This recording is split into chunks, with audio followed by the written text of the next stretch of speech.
Catalogne, il a alterné entre le français, le catalan et l'espagnol. C'est une allocution polyglotte et décousue que Carles Puigdemont a livrée depuis Bruxelles ce mardi 31 octobre au moment où la Cour constitutionnelle espagnole suspend la déclaration d'indépendance de la Catalogne. Il a dénoncé l'agressivité du gouvernement espagnol qui a lancé une procédure judiciaire contre le gouvernement catalan. C'est une plainte qui poursuit des idées et non des faits. Elle requiert 30 ans de prison, a lancé le président destitué de la Catalogne.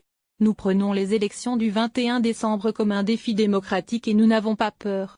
C'est en votant qu'on résout les problèmes.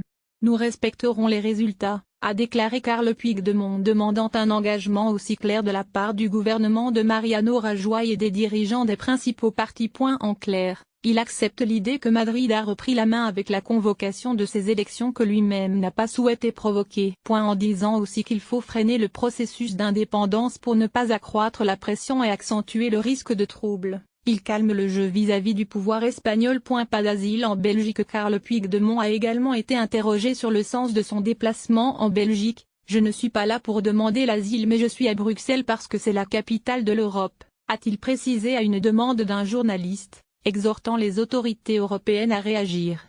Je suis là pour agir en toute sérénité et en toute sécurité, a poursuivi le Catalan sans beaucoup de clarté sur les conditions qui le pousseront à revenir en Catalogne. Si j'ai la garantie d'un traitement juste, se contente-t-il de dire. Le Premier ministre belge Charles Michel a de son côté indiqué, dans un communiqué, que Carles Puigdemont disposerait des mêmes droits et devoirs que chaque citoyen européen, ni plus ni moins.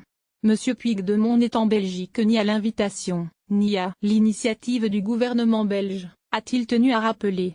Il y sera traité comme n'importe quel citoyen européen.